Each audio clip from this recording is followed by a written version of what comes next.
다음에 이제 유카스와 동시에 좀 진행이 될 게, 물론 1학년 때도 진행이 되겠지만, 유캣 비맷 수업이 있어요. 왜냐면 유캣 비맷이 그 유카스를 어플라이 할 때 그 주변으로 진행이 되기 때문인데요. 일단 유캣 비맷 수업은 이게 있는 이유가 유캣과 비맷 시험이라는 것 자체가 혼자서 준비하기는 조금 부담스러울 수 있는 시험이에요. 왜냐하면 특히 비맷은 조금 더 이 스킬 어떤 스킬이 다시 둘 다 그렇긴 한데 둘 다 이제 좀 선배들의 팁과 그리고 이 문제를 푸는데 어떤 스킬을 갖고 있어야 되는지를 배우면 더 좋기 때문에 혼자서 준비하는 것보다는 선생님들한테서 어떤 팁을 받고 그리고 또 친구들과 막 너도 힘들지 하면 서로 격려하면서 공부하는 게 전 되게 도움이 많이 됐던 것 같아요. 그래서 이 유캐 비맷 수업이 있고요.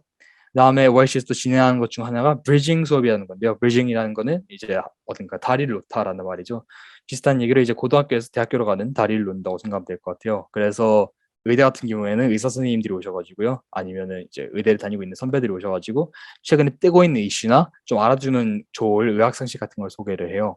아, 요새 보면은 이제 미국에서 어볼션이 큰 이슈가 됐었죠. 어볼션을 폐지하면서 그런 거가 요번에 인터뷰에서 되게 많이 나왔다 해가지고요. 그런 식으로 뜨고 있는 이슈를 해서 의사 선생님들이 소개해 주는 게 또 다르기 때문에 요거에 대해서 요걸 진행하면서 이 직업에 대한 전문 의식과 제가 이 의대를 진학했을 때 그 분야에 대한 관심을 좀 기를 수 있는 계기가 됐던 것 같아서 정말 두 개 다 정말 좋은 수업이었던 것 같아요. 그래서 이런 준비들을 다 마치고 이제 유카스를 어플라이하고 나서는 인터뷰가 올 거예요. 인터뷰는 중요한 이유가 뭐냐면은 다른 과대는 모르겠지만은 모든 의과대학은 의과대학은 일단 모두 다 인터뷰를 보기 때문에 저는 어디 학교를 가든 인터뷰 준비하는 거 정말 중요하다고 생각해요. 그리고 저는 이렇게 크게 네 군데에서 인터뷰를 봤는데요. 캠브리지 킹스 컬리지 런던, 리버풀, 임페리얼 컬리지 런던에 갔었는데요. 네 군데만 해도 정말 스타일이 너무 달랐던 것 같아요. 케임브리지는 이제 좀 더 과학에 집중하는 스타일이었고, 임페리얼 컬리지나 킹스 컬리지는 그때 제 당시에는 킹스 컬리지랑 리버풀이 MMI라 해가지고요. 좀 더 이렇게 다양한 서킷들을 돌아다니면서 하는 시험이었고요. 임페리얼 컬리지 런던은 이렇게 좀 패널이 앞에 있어가지고 패널과 얘기를 주고받는 식으로 하는 식이어서 그 스타일이 되게 달라가지고 상당히 대비를 좀 다양하게 했어야 됐던 것 같아요. 이 인터뷰 날짜들은 제가 날짜를 이렇게 다르게 하겠지만 주어진 몇 개가 있고요. 거기 중에서 선택이 가능해요. 근데 준비가 된다면은 좀 가급적 빠르게 이렇게 일정을 빡시게 잡아가지고 모두 인터뷰를 끝냈으면 좋겠어요. 왜냐하면은 ORC에서 인터뷰 준비해 주는 게 겨울방학 중후반 내용들이 머리에 있을 때 빠르게 인터뷰를 보는 게 저는 좀 더 전략적으로 보면은 그때 인터뷰에 대한 내용들을 제가 다 숙지하고 있는 상태에서 보는 게 더 좋다고 생각해서 가급적 빠르게 날짜를 잡아가지고 인터뷰를 끝냈으면 좋겠다 생각하고요. 아, 이게 좀 제가 아쉬웠던 점인 것 같아요. 인터뷰를 좀 띄엄띄엄 봐가지고 제가 잊어버린 게 있어가지고요.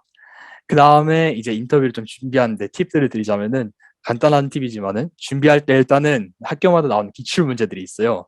그래서 이 기출 문제들이 요런 문제들이 나올 거고 그다음 친구들과 이 기출 문제를 줘놓고 토의를 하는 거예요. 그래서 상대방 의견도 듣지만은 저만의 예상 답안을 만들어서 친구들한테 의견을 피력하는 식으로 연습하면 좋고요.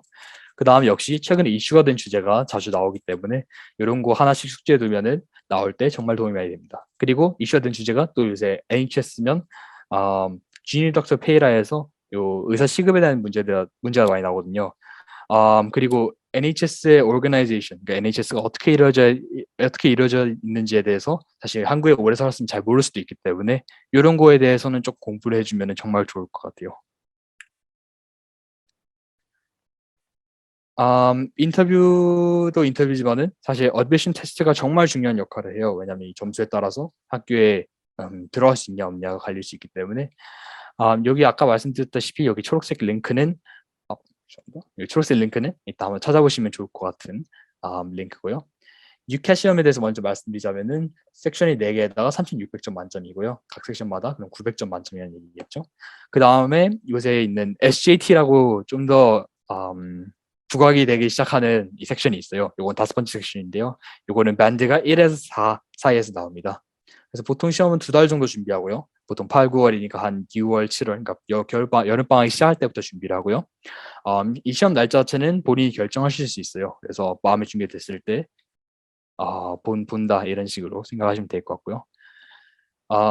요새 아까 말했던 SJT, 그러니까 Situational Judgment Test에서 어떤 시츄에이션 상황을 주고 내가 이 상황에서 어떤 행동을 해야 올바른지에 대해서 시험을 치는 게 있어요.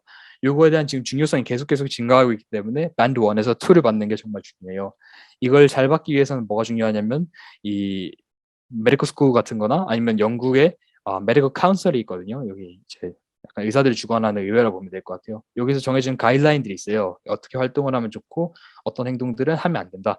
이렇게 해주는 걸 요 Good Medical Practice라는 책자에 담고 있기 때문에 요걸 잘 숙지해주면은 SAT에서 잘 할 수 있을 거라 생각하고요. 두 번째는 좀 꾸준한 연습이 상당히 중요하다고 생각해요. 왜냐면 유캣 자체가 좀 스킬 베이스이기 때문에 이 조금만 연습을 좀 덜 하게 되다 보면은 스킬을 자꾸 까먹게 돼요. 그래서 딱 시험 치기 전에 요런 책 1250 유캣이라는 책이랑 메디파이 유캣이라는 요 온라인 사이트를 통해서 연습을 하면은 저는 정말 성적이 될 것 같다 생각하고요. 그다음 BMAT으로 한번 넘어가 볼게요. BMAT은 유캣과 좀 다른 시험인데요.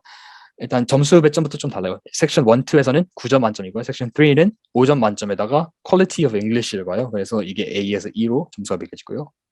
섹션 1은 유캣과 같이 좀 스킬 베이스라서 꾸준한 연습이 필요하지만은 섹션 2는 좀 더 knowledge 베이스라서 GCSE랑 과학, 수학에 대한 복습이 좀 필요해요. 그다음 섹션 3는 역시 현재 이슈에 대해서 이 문제를 주고요. 그거에 대해서 계획을 세우고 글 쓰는 연습을 하는 게 중요해요. 왜냐하면 에세이 섹션이기 때문에 요런 퀄리티 오브 잉글리시에 신경을 쓰면서 또 역시 내가 이 주제에 대해서 의견을 잘 피력할 수 있는지를 항상 고려해 봐야 됩니다. 이 시험도 역시 2달 정도 준비를 하고요. 시험 날짜는 10월 말에서 11월 초로 정해져 있어요. 그래서 모두가 한 번에 이 시험을 보고요. 이게 사실 미맛이 유카스 그 어플리케이션 바로 다음 한 그 다다음 주 정도의 시험을 보기 때문에 사실 소홀해질 수 있어요. 이 유카스에 쓸 게 많고 하니까. 그렇지만은 비맛이 이제 케임브리지나 임페리얼, 뭐 UCL 이런 데 입시하기 위해 상당히 중요하기 때문에 이 소홀해지지 않게 전 주의하는 게 중요하다고 생각해요. 그 다음 시험은 이제 저희가 거쳐가야 될 시험이 AS랑 A2 시험이 있어요. AS는 이제 1년차 때 치는 시험이고요. A2는 2년차 때 치는 시험인데요. 보통 AS 때는 네 과목으로 시작을 해요. 저 같은 경우는 수학, 물리, 화학, 생물로 시작을 했는데요. AS는 일단 A가 제일 높은 점수라서 조금 더 쉬운 편이고요. 그러니까 상위 한 30%인가 20% 안에 들면은 A를 줄 거예요. 그 다음에 그래서 이제 ORC에서는 매주 토요일마다 스킷이라는 시험을 봐요. 이게 사실 그리고 이제 2주마다 번갈아 가면서 과목들 시험을 보는데요. 이 사실 저는 이 준비만 성실히 해도 AS에서는 좋은 성적 맞을 다 생각해요. 그래서 2주 동안 그냥 내가 배운 내용들만 복습하는 식으로 해도 AS는 상당히 좋은 점수를 받을 수 있어요. 하지만 전 좀 A2가 좀 더 어렵다 생각하는데요. 일단 A2는 A스타가 제일 높은 점수이기 때문에 상위 이 10%에 드는 게 상당히 중요했던 것 같아요. 거기다가 추가적으로 난이도가 AS에 비해서 많이 어려워지기 때문에 좀 스트레스를 많이 받으실 수 있어요. 그래서 이거를 친구들과 잘 관리하는 게 중요하고요. 대신 좀 장점은 AS에 했던 4과목 중에서 3과목만 하면 되기 때문에 부담이 된다면 저 같은 경우는 물리를 제외했지만 부담이 되면 한 가지 과목을 제외할 수 있어요.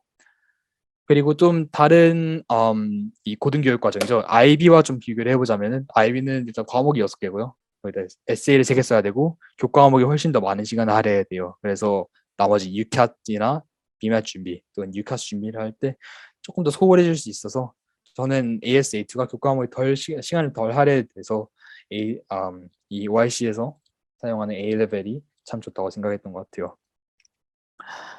그렇지만 이 성적에 대해서 또 주의 사항들이 있는데요. 일단 1학년 때 가장 중요하게 생각해야 되는 거는 주요 과목들에서 예를 들면 뭐 수학, 과학, 생물이 있겠죠. 여기에서 A를 받아야지 높은 프로젝트 그레이드를 받을 수 있어요. 이 프로젝트 그레이드가 중요한 이유는 뭐냐면은 인터뷰에 초대받기 위해서는 프로젝트 그레이드가 높아야 되거든요. 그러니까 높으면은 좀 더 초대받기가 쉬워요. 그렇기 때문에 AS에서 주요 과목에 A를 받는 게 중요하고요.